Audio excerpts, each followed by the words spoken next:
Você quer apoiar o nosso canal e nos ajudar a produzir mais conteúdo para você? É simples. Basta você acessar o link da lojinha na descrição sempre que precisar comprar algum produto. Com este simples gesto, você estará nos ajudando muito. Padre, por favor, fale-nos um pouco sobre os apegos que muitas vezes as pessoas têm na vida e por isso sofrem.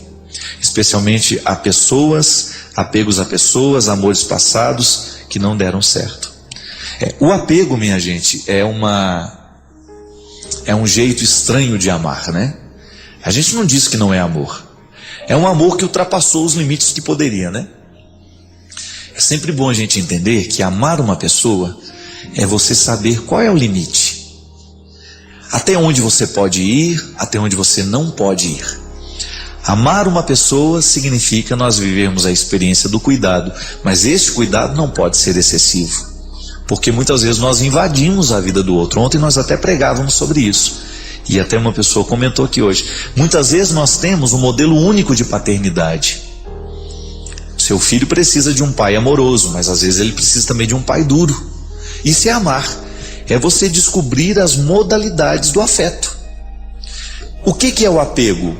É uma desordem dessas modalidades. É você querer ultrapassar o espaço que não é seu.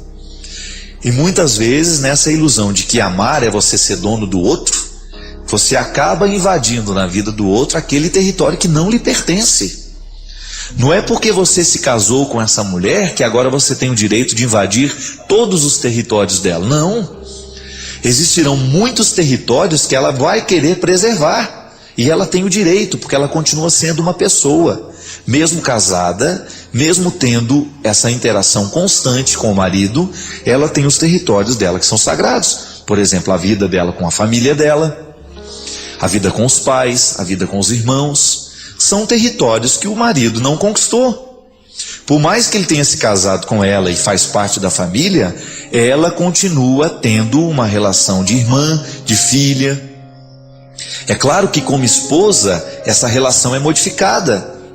Porque quando alguma coisa de novo acontece na nossa vida, uma nova identidade nos é fixada, então a mulher que era solteira agora é casada, modifica muitas vezes o jeito de relacionar-se, mas não deixa de relacionar-se. É essa modalidade. O apego, minha gente, é um momento em que a gente invade todos esses espaços e a gente cria aquela ilusão de que nós bastamos àquela pessoa, que ela não precisa de mais ninguém. Ou então, o contrário, eu me apego tanto ao outro que eu acho que o outro é a solução de todos os meus problemas. Eu crio essa ilusão de que o outro, ele preenche tanto os espaços dos meus afetos, do meu coração, que eu não preciso de mais ninguém. E uma relação desordenada, ela geralmente afasta as outras pessoas. E a pessoa que está apegada, ela não permite que outros se acheguem àquele a que ela se apegou. Pode observar, se você tem um amigo que começa a te sufocar, que começa a te tirar dos outros amigos que você tinha, que começa a querer ser mais importante na sua vida do que você mesmo, cuidado que ele pode estar apegado desordenadamente em você. Se você começa a identificar que você está perdendo, que você não está dando mais importância àquilo que você tem, que uma pessoa está se tornando o polo, o foco da sua atenção, cuidado, não continue este alimento, que ele te fará muito, alimentando este sofrimento, este relacionamento, que ele te trará sofrimentos demais no futuro. Eu já vivi isso na minha vida e sei o tanto que isso dói. Você apegar-se demais a uma pessoa e transformá-la na pessoa mais importante da sua vida. Todos nós temos o direito de termos os nossos melhores amigos, de elegê-los, de saber quem são eles, de dizer quem são eles, mas nós não podemos colocar sobre os ombros dessa pessoa a responsabilidade de ser todo o afeto, a fonte de afeto que nós precisamos na vida. Porque senão esse apego vai nos matar e vai matar também a quem nos ama. Aí o amor faz mal. Tem um livro muito interessante, O Homem Insuficiente, do Luiz Felipe Pondé, e ele fala justamente disso, do quanto que na vida viver essa insuficiência é um processo natural. de você descobrir que você não é todo, você não é completo, e que a experiência do encontro, quando saudável, ela permite justamente uma superação, ou até mesmo que passa pela compreensão disso, né? Eu me compreendo limitado e o outro me ajuda a administrar melhor essa incompletude para ter uma harmonia. Intersubjetividade é essa: eu não me basto, eu preciso de você, eu preciso de alguém que me complete. Então, é claro que para eu me relacionar com alguém e ser comunhão, eu preciso ser totalmente eu, né? Como o pai é totalmente pai, o filho é totalmente filho, o espírito é totalmente espírito, mas cada um não se basta, por isso um se completa no outro. Pai é pai porque tem filho, filho é filho porque tem pai, e os dois têm uma relação que se chama Espírito Santo, e isso acontece em cada encontro. Agora nós dois estamos nos encontrando aqui, há entre nós o outro, e há relação entre nós que é um terceiro, né? E isso é o bonito. No casal isso é até mais bonito, porque nasce o filho, não é? O eu te amo da declaração de amor acaba se tornando gente. A palavra se faz carne, se faz choro, se faz neném, não é? E em Deus há a mesma dinâmica. O amor é isso, né? O amor é relação. Se nós refletíssemos um pouco mais sobre isso, não viveríamos nos nossos apertamentos. Apartamentos sim, mas apertamentos não, naquela solidão desacompanhada. Você tem uma música interessante que fala sobre solidão acompanhada, não é? Nós, no fundo, somos pessoas solitárias. Há momentos que estou eu, meu travesseiro e Deus, não é? Mesmo o casal, quando um vira para um lado, o outro para o outro, há uma solidão no mesmo leito. Mas essa solidão tem que ser acompanhada, porque Deus sempre está conosco. E eu fico pensando, padre, o tanto que é difícil orientar alguém sem que essa orientação passe pelos egoísmos que são próprios daquele que orienta, né? Eu fico vendo o tanto que na vida é difícil você escutar uma palavra e você acreditar que aquela palavra esteja realmente comprometida com a sua felicidade. Isso é muito bom, porque num determinado momento da vida, o que a gente mais precisa é isso. É você confiar que o que o outro está lhe dizendo é favorável à nossa alegria, à nossa felicidade. Então o amor você se dá, você se doa, você abre o coração. Depois eu descobri que não basta o amor. A amorosidade é só um lado da moeda, nós precisamos ser amáveis. Quer dizer, eu tenho que dar condições de que o outro me ame, mas às vezes o outro é difícil. Daí eu escrevi como liderar pessoas difíceis. Depois que eu fui me dar conta, Fábio, que são os dois lados da moeda. O amor é como uma moeda que tem dois lados: a amorosidade e a amabilidade.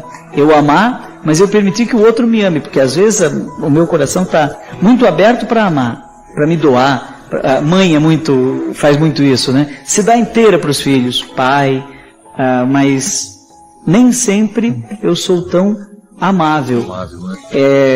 Autossuficiente. Você falou da insuficiência, né?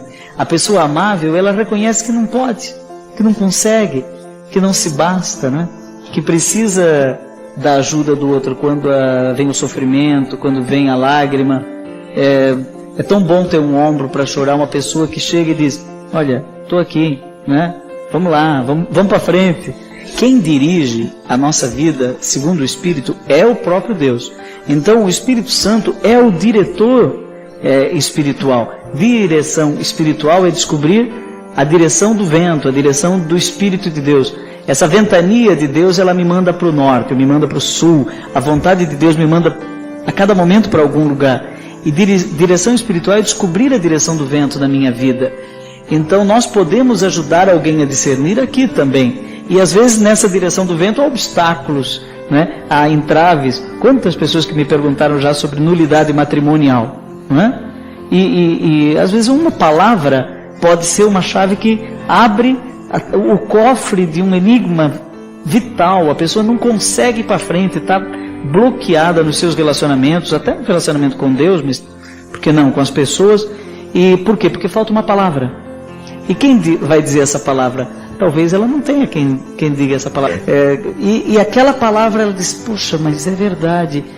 E depois, claro, ela vai procurar um sacerdote, um amigo, alguém que possa ajudar a discernir essa direção do vento na vida. Acho que se a gente se colocar na direção do vento para que ele possa nos levar a impulsionar, isso é muito interessante, essa metáfora. Porque o que às vezes acontece muito aqui no programa, e você sabe disso, que nos acompanha, é que às vezes o que a pessoa precisa é colocar-se no lugar certo. Eu gosto muito daquela definição de paraíso, que é o espaço delimitado para o encontro, né? Quando Adão e Eva saem do lugar delimitado para o encontro, eles estão fora desse impulso do vento. Aí entra todo o processo da dor, todo o processo da angústia. Não é que Deus tira isso de nós quando nós estamos no lugar certo, mas é que na verdade a gente se encaminha no jeito certo na própria vivência dessa experiência de dificuldade. Essa ideia é fantástica. Esse programa teria valido a pena só com essa ideia, Fábio, porque veja, por exemplo, o Padre Zezinho cantou: quando Jesus passar, eu quero estar no meu lugar. É genial, não é? Porque aqueles que não estavam em Cafarnaum quando ele passou, não é? Ou ele estava ali, Zaqueu subiu na árvore, mas e quem? O vizinho dele que ficou dentro de casa e não foi olhar o que estava acontecendo. Não viu, e Jesus não passou na vida dele. Jesus passou na frente da casa dele. O caso mais emblemático desse sujeito que estava fora do lugar na hora... Estava no lugar errado na hora certa, né? É o Tomé, né? Jesus apareceu e ele faltou. Ele não estava lá quando Jesus apareceu depois da ressurreição. Daí na semana seguinte ele estava, mas aí Jesus não apareceu. E aí ele duvidou. Mas só se eu colocar a mão. E daí quando Jesus aparece, a fé dele tem um pouco mais de dificuldade que a dos outros. Justamente. Né? E é interessante, Padre, porque Deus se utiliza de formas tão inusitadas para isso acontecer, né? Eu me recordo que uma vez eu recebi um testemunho de uma pessoa que teve a sua vida modificada por uma entrevista que estava acontecendo. Não sei se, eu acho que era no Comando da... Aqui tinha um programa, o Resgate da Madrugada, né? Vocês lembram disso? E eu estava naquele resgate, a pessoa ligou a televisão, aí começou a me ouvir falar. Quando ia mudar o canal, ela escutou que eu era padre, e eu estava com um tênis laranjado. Aí foi um padre com tênis laranjado. Começou a prestar atenção, porque achou inusitado o fato de um padre estar usando um tênis laranjado. E ela disse, no testemunho que ela me escreveu um tempo depois, que Deus modificou a vida dela através das palavras que estavam sendo ditas naquele momento, que esclareceram muitas coisas que dentro dela eram difíceis de serem compreendidas, e que acelerou um processo de conversão na vida dela por causa de um tênis laranjado. Isso é muito interessante. A palavra, ela nos chega através de posturas, através de situações inusitadas, né? Que não há nada, absolutamente nada nessa vida que possa apagar ou mudar o amor de Deus por cada um de nós. Você sabe que esse é o grande desafio nosso. Não é fácil a gente acreditar que Deus nos ama quando nós estamos mergulhados na miséria, por exemplo. É natural, né? É lógico que a gente pense a partir daquilo que é próprio do nosso jeito de analisar as coisas. Eu tenho dificuldade de amar o outro no momento da fraqueza. Você tem dificuldade de amar o outro no momento em que ele faz tudo errado. É natural que a gente entenda que o amor é uma troca, não é verdade? De você entender que você ama por aquilo que o outro tem feito de certo, ou por aquilo que ele está correspondendo. Quantas vezes na vida nós exigimos do outro correspondência, né? Que o outro nos ame da mesma forma como nós o amamos. Por isso é tão difícil a gente acreditar que Deus nos ama mesmo quando a gente não merece ser. Isso faz parte da conversão. É interessante, né? Às vezes a gente acha que a conversão é só a mudança da atitude de fazer o certo e de deixar de fazer o errado. Mas a conversão também é essa realidade que atinge o nosso pensamento, que modifica o nosso jeito de interpretar as coisas, as realidades. Interpretar o amor de Deus, por exemplo, isso é fruto da conversão. Ter a garantia de que Deus nos ama mesmo no momento da miséria é fruto de conversão. Mergulhar nessa certeza. Deus me quer bem. E o seu querer bem não modifica, não fica menor no momento em que eu erro. O erro atinge de maneira desastrosa muitas vezes a minha vida, a vida de quem está do meu lado, e por isso é pecado, né? O que é o pecado? É o momento em que nós prejudicamos o plano de Deus na nossa história. Deus nos fez para dar certo.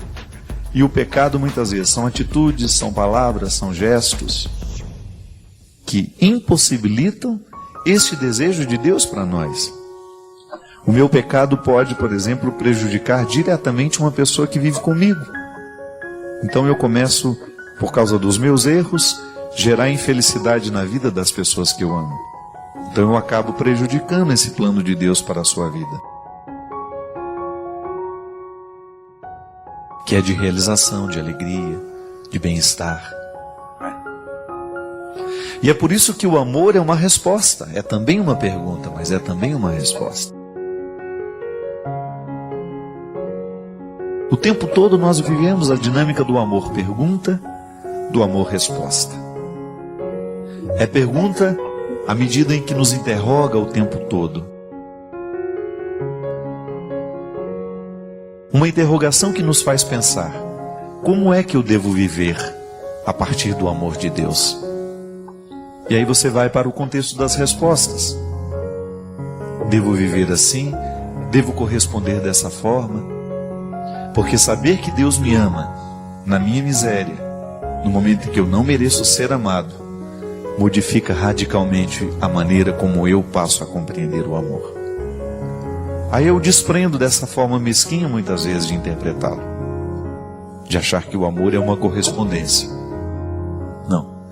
O amor é um gesto livre, é uma atitude livre, é um sentimento livre que brota do nosso coração na direção do outro, de querer o bem, mesmo que aquilo não venha nos afetar, mesmo que aquilo não venha nos retornar nada. Essa gratuidade é tão importante, minha gente, porque nós precisamos ser filhos dessa gratuidade. A qualidade da vida cristã depende dessa capacidade do humano sentir-se amado por Deus. Eu vejo por aquilo que eu encontro, em mim e nas pessoas. Você sabe muito bem como é difícil dar conta da vida se você não acredita que Deus te ama, não é? É muito difícil a gente dar conta da vida quando a gente não é amado. O amor que o outro nos dá funciona como uma casa onde a gente se abriga no momento em que nós estamos sem abrigo. Que muitas vezes eu preciso fazer a reforma da minha casa. Mas às vezes para eu fazer essa reforma eu preciso arrumar um lugar temporário para ficar. E o outro muitas vezes se presta, a ser este amparo, este abrigo no momento das minhas desconstruções. Ele me oferece o seu amor, a sua amizade, a sua misericórdia. Para que a gente tenha a possibilidade de, no momento do desabrigo, a gente se abrigar nele por um tempo. O amor é isso. É dar abrigo. É dar abrigo quando a tempestade vem. É a frase da música, né? Quando tudo parece escuro, o outro me oferece uma luz. E é isso que nós queremos lhe recordar. Que apesar de todas as suas fraquezas, de tudo aquilo que na sua vida não deu certo, Deus não mudou a opinião que tem sobre você. Deus não mudou o sentimento que alimenta por você. Deus o ama. E toda e qualquer mudança que precisará acontecer na sua vida, nascerá dessa convicção. Você é filho de um Deus que te ama. De um Deus que lhe quer bem. De um Deus que não se cansa de lhe buscar. De um Deus que se alegra quando lhe encontra. De um Deus que troca reinos por você. De um Deus que insiste o tempo todo à porta da sua casa, da sua vida, desejoso de entrar, de fazer parte da trama da sua existência, de estar com você, de viver com você, e estando com você, aliviar os seus fardos, as suas lutas, lhe encorajando para vencer aquilo que precisa ser vencido, lhe encorajando para esquecer aquilo que precisa ser esquecido, sepultar o que precisa ser sepultado. Porque o amor de Deus por você é justamente para lhe dar esse sustento humano no momento em que seus pés não conseguem ficar sozinhos, se equilibrando, porque a vida tem sido pesada demais. É esse Deus que nós apresentamos antes de qualquer outra proposta. Nenhuma regra pode ser vivida se antes a gente não se sente amado por aquele que propõe a regra. De nada vale eu lhe ensinar as regras da religião se eu não lhe dou um motivo anterior que vem muito antes para você querer obedecer a regra. E essa é a grande riqueza que a igreja nos apresenta. Apesar de toda a nossa fraqueza, Deus nos ama. Aí depois disso a gente entende melhor as regras. Depois de sabedouros que Deus nos ama, a gente tem mais sensibilidade e possibilidade de compreender as restrições, de acolher as possibilidades, porque já estamos garantidos neste alicerce fundamental que toda religião precisa ensinar ao homem, à mulher: o amor de Deus. Essa verdade absoluta que prevalece sobre tudo. Isso é universal. Jesus nos revelou isso. Todos nós, seres humanos, por piores que sejamos, temos o direito de ouvir que Deus nos ama. E que a mudança das nossas atitudes e das nossas perspectivas, da nossa vida, nasce justamente deste anúncio querigmático. Deus ama a humanidade. Deus sofre com ela, Deus se alegra com ela. Deus não é indiferente. A onipotência de Deus, a onipresença de Deus, a glória de Deus, todos estes termos que correm o risco de distanciar este Deus da nossa realidade, esses termos, esses títulos, essas honrarias, não ofuscam a pequenez de Deus em estar conosco, em fazer questão de sentar-se à nossa mesa, de ouvir as nossas histórias, de ouvir o seu coração, como um amigo ouve o coração do outro amigo. Esse é o Deus que Jesus nos ensina, esse é o coração do Pai que Jesus nos revela e que hoje eu faço questão de lhe recordar. Essa é minha missão, recordar ao mundo o que Jesus ensinou. Hoje, gente, eu recebi um e-mail aqui, mexeu muito comigo na hora que eu li. Padre Fábio, eu tenho sofrido muito com meu filho mais novo, de 16 anos. Descobri que ele tem leucemia. Estamos sofrendo muito, padre. Outro dia eu vi o senhor dizendo, numa de suas palestras, que é preciso viver bem o dia de hoje ao lado das pessoas que nós amamos, porque não sabemos quanto tempo nós ainda vamos tê-las ao nosso lado. Nunca imaginei que eu fosse viver de perto essa realidade. Descobrimos a doença dele há 3 meses e o médico não nos deu esperanças. O que fazer, padre? Como conciliar o amor que sinto por ele com o desespero que me abate? Tento ser forte na frente dele, mas estou em ruínas. Meu marido está totalmente abalado.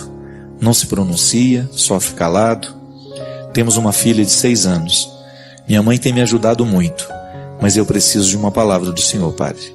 Meu coração está dilacerado, meu amigo. Reze a Deus por mim. Eu achei bonito o que ela diz aqui. Como conciliar o amor que eu sinto por ele com o desespero que me abate? Na sua pergunta, minha filha, já está a resposta. Para a sua questão, não existem respostas prontas, né? O desespero que se sente no momento em que vê morrer aos poucos um filho, porque é isso que acontece. Quantas vezes, minha filha, eu tive a oportunidade de ver as mães sepultando os filhos assim, aos poucos. Porque uma morte anunciada, né? Não é aquele acidente que tirou, não tenho mais possibilidade de ver, não. É aquela doença que vai minando aos poucos. Quando o filho vai saindo de casa aos poucos. O único jeito que tem, que é possível humanamente, de abater esse desespero, é vivendo e intensificando a experiência do amor. Fazendo o que se pode fazer. Estando ao lado com a melhor qualidade do mundo. Não olhe para a perda que está acontecendo, não. Olhe para o tempo que você tem ainda. O médico disse quanto tempo você vai ter o seu filho e não importa. O que importa é o tempo que você vai conseguir ser mãe desse menino. A qualidade que você vai dar à sua maternidade nessa hora. Se toda mãe que perdeu o seu filho, sobretudo essas histórias que nós conhecemos aqui, através de acidentes trágicos, de mortes rápidas, se essas mulheres tivessem tido a oportunidade de saberem que elas iriam perder os filhos, elas teriam qualificado muito mais a maternidade delas. E é isso que nós podemos no momento da tragédia, minha filha. A vida cristã nos ensina a qualificar o tempo que a gente tem. Olhar para a vida que hoje é nossa, para essa dor que você tem de ver o seu filho morrer aos poucos, mas envolvê-lo de amor. Porque muito mais triste que morrer é morrer sem amor. É morrer na solidão, é morrer no abandono, é morrer no desespero. E você lutar para que este momento seja com qualidade. Você ser a mãe que você pode. Você chorar na hora que você tiver vontade, mas você nunca deixar de estar do lado do seu filho, ou você nunca perder a oportunidade de estar ao lado dele, porque você sabe que vai morrer. Porque o grande problema do desespero é que às vezes ele nos retira da possibilidade de ficar com as pessoas que estão morrendo. Pode observar? Às vezes nós entramos em depressão, nós perdemos a vitalidade, nós perdemos a graça e a pessoa morre sem ter tido a nossa presença. Porque a gente ficou deprimido, a gente não teve força para lutar, então o outro perdeu a oportunidade de nos ter por um tempo. E pode ter certeza, minha filha, que nós estamos unidos ao seu coração de mãe e ao coração de tantas mulheres e homens que estão passando pela mesma situação, de ver alguém especial ir embora pela força de uma doença. Não importa quanto tempo a gente ainda tem. O importante é a gente fazer de tudo para a gente viver bem o tempo que nos resta. Que Deus lhe abençoe. Faz o seguinte, descubra um jeito de viver o seu trabalho, a sua riqueza, a partir dos valores cristãos. Não é nenhum pecado ser rico. Não é pecado ser rico. Pecado é ser sovino, né? Não querer dividir o que se tem. Pecado é não querer dividir aquilo que se é. Então, se você tem influências sociais, faça de tudo para realizar um trabalho bonito na sociedade que você vive. Não seja aquela madame fútil, por exemplo, né? A gente encontra tanta madame fútil que a única preocupação que ela tem é o último pó que saiu para aquilo, o último creme para esticar a ruga, né? Ou o cabeleireiro, a última tinta. Não. Porque essa futilidade, ela não permite que você viva o que há de mais bonito no seu coração.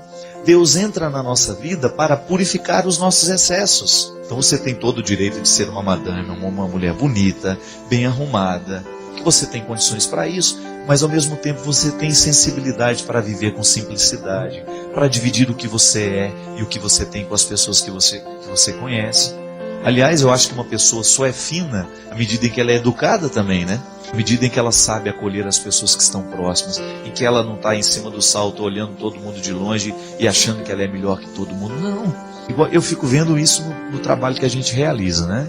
Quanto mais influente a gente vai ficando sobre uma sociedade, maior é a responsabilidade que a gente tem de agir socialmente, gente. Quanto mais reconhecimento tem o nosso trabalho, maior é a nossa responsabilidade de unir o nosso nome, o nosso dinheiro, aquilo que rende do nosso trabalho, com as necessidades que estão aí do nosso lado. As instituições de caridade, aquelas realidades que precisam materialmente e espiritualmente de nós. Tão bonito a gente unir, né, as nossas forças para a gente poder fazer bem àqueles que precisam de nós. Isso é apressar o reino, isso é viver a graça da igreja. E isso é você purificar. Não tem que se sentir culpado por você ter mais condições. Não, pelo amor de Deus. Quem dera todo mundo tivesse as mesmas oportunidades que você.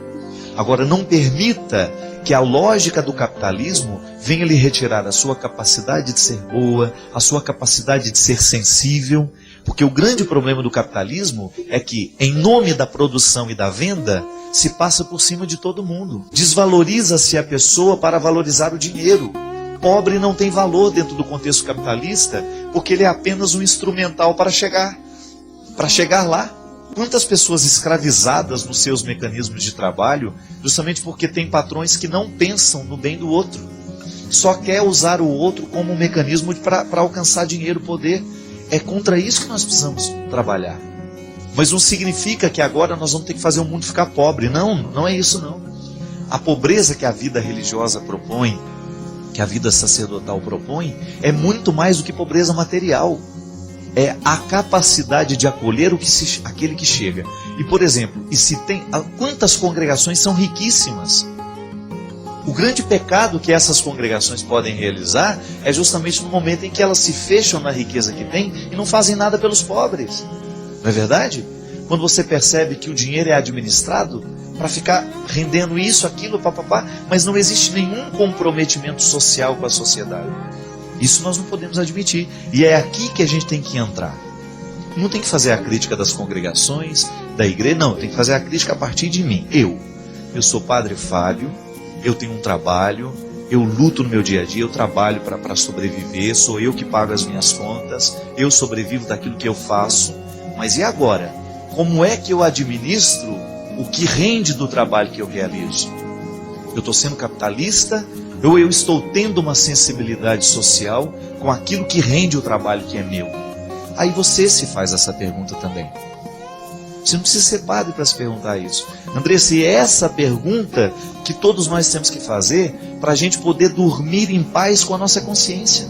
Hoje o mundo está marcado pela necessidade, tanto material quanto espiritual. Eu esbarro nas duas e tenho pedido cada vez mais a Deus a graça de não ficar insensível a nenhuma delas.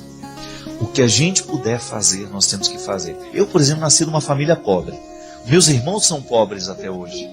Ajudar os meus irmãos, para mim, é uma responsabilidade social. Estou errado? Não estou.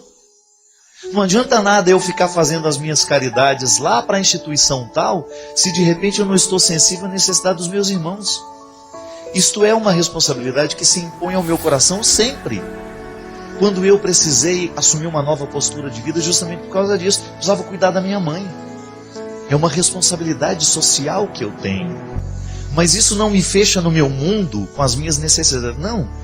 E à medida do possível, à medida que eu tiver condições, eu quero ajudar os meus irmãos. Eu quero dar a eles possibilidades de melhoria na vida. Eu amo.